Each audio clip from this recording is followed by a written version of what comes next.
ورحمة الله وبركاته.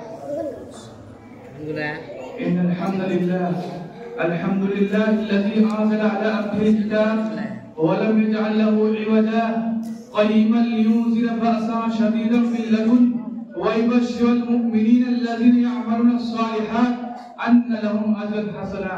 والصلاة والسلام على من بات بالحق بشيرا ونذيرا وداعيا إلى الله بإذنه وسراجا منيرا.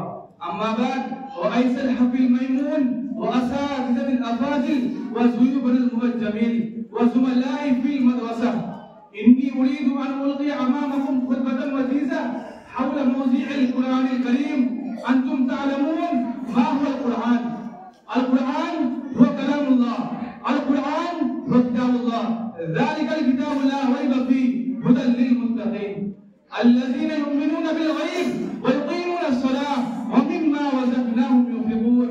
قال تعالى في شأن هذا الكتاب: وإن كنتم في ريب مما نزلنا على عبده فأتوا بسورة من مثله وادعوا شهداءكم من دون الله إن كنتم صادقين. إنا أنزلناه في ليلة القدر وما أدراك ما ليلة القدر. ليلة القدر خير من 1000 شهر. شهر رمضان الذي أنزل فيه القرآن هدى للناس وبينات من الهدى والفرقان. وقال الله تبارك وتعالى: لو أنزلنا هذا القرآن على جبل لرأيته خاشعا متصدعا من خشية الله. وتلك الأمثال نضربها للناس لعلهم يتفكرون.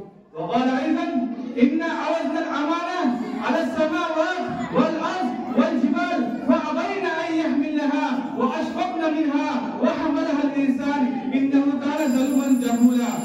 ونسأل الله تعالى أن يوفقنا ويسعدنا بحفظ القرآن الكريم وتلاوته آناء الليل وآناء النهار.